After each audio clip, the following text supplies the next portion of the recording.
about the season. We've got a number of players coming back on both sides of the ball that are experienced and understand a winning culture and what it takes to have some success. So we've had a great summer. Our players have worked really hard. Our coaches have a week or so more of break. They're looking forward to getting back to work, and really excited this year. Having so many home games in September, I think it'll be great for our fans to be able to come watch us play at home during the month of September. Okay, questions for Coach? Got one on the left-hand side towards the rear, and then we'll go to the other side. Hey Mike, Jenny Carlson with the Oklahoman. Mason obviously had the injury and the surgery before the bowl game, but at least from appearances in that game, he didn't seem to have any issue either mentally or physically with it. But how have you seen him adjust or not since then? And is that sort of different with different guys and how they adjust to something like that? When we finished spring ball, he was very close to being pain-free. He's a tough football player, and in the bowl game, he wasn't 100%, but at this point, I have not talked to him about it, but I would guess that he feels like he did prior to the injury, and he's had a really good summer. He's continued to develop mentally. He's been very humble, understands the team concept, and he looks really good. His strength levels are at the highest they've ever been, so we're excited about watching him play this fall. On the far left-hand side, rear. Hey, Coach. Over here, Nate Fain, Game Day U at the University of Oklahoma. Just with this conference championship that's going to be coming in 2017, there's a lot of uncertainty as to how the league will go about deciding who plays in the game. I was just curious what your thoughts were on it, and if you thought expansion could maybe help with that. Well, I don't know that any of us know what direction we'll go. I'll say that I have a lot of faith in the Big 12 office. Our presidents and athletic directors, through statistics and data, have come to the conclusion that we need a championship game in 17, and so I'm behind them 100%.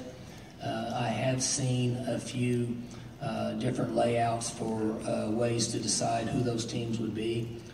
My only suggestion would be to make sure that the two teams that play in a championship game are the teams that have earned the right to get there and have the best records in our league.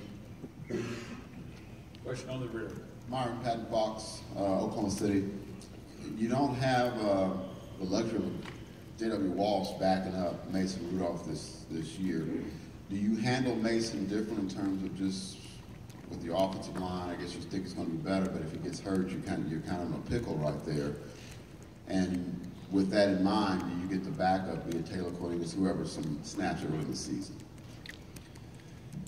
We won't handle Mason any different. And if we have somebody on our team that can help contribute on game day, whether it would be in a package similar to what JW executed for us last year, some short yardage and goal line packages, then if there is somebody out there, then we'll certainly take advantage of their efforts. If not, then we develop a scheme for Mason that fits those categories.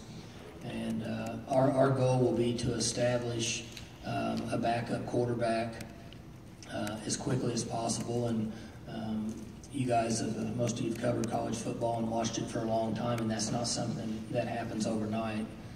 It takes some time, but we'll do the best we can to get a young man prepared in case we need him. We got two different people asking a question on the left-hand side front. Saad Yusuf with ESPN Dallas Radio. With the whole Baylor situation unfolding, Cliff said that it kind of made all the coaches around the nation think twice and reflect a little more. How did that register with you?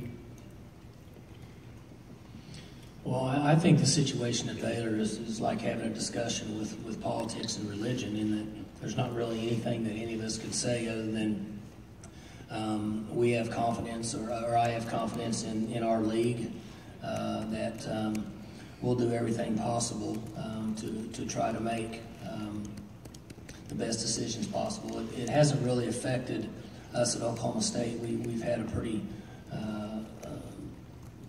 unique way of handling things in our program, and we have a lot of confidence in it, and we always try to do the best we can. So I'm hoping in the long run it'll work out for everybody. I will say this, I'm guessing the question's going to get asked, that I know very little about what's going on at Baylor. You guys know more than I do. I'm not on the inside down there. And am not comfortable in commenting any at all in any situation, but I will say that that I thought that it was a very smart move in hiring Jim Grove. I've had some conversations with Coach Grove, and I was in the ACC for a period of time, and I think he's a first-class guy, and I think he's experienced, I think he's intelligent, he's patient, and was probably as good a hire that they could make at that time with the situation they had. On the left. Harrison Graham, also ESPN Dallas Radio. Mason Rudolph broke out last year, almost threw for 4,000 yards, but you guys struggled to establish a running game. How do you become more balanced and help him out a little bit? Well, you're being nice and saying we struggled with a running game. We weren't very good at all, but when you look back at the last couple of years with our running game, we didn't do a good job of covering guys up and giving our backs an opportunity to make a cut. We were making too many cuts behind the line of scrimmage. And so we worked considerably hard in the spring. I feel like that we've established some continuity with the guys that have to play up front. And we've got a group of running backs returning that are a little more fresh. They're bigger and stronger than they were last year. And I think when we put all that together, we're going to improve in the running game. Got a question on the aisle front?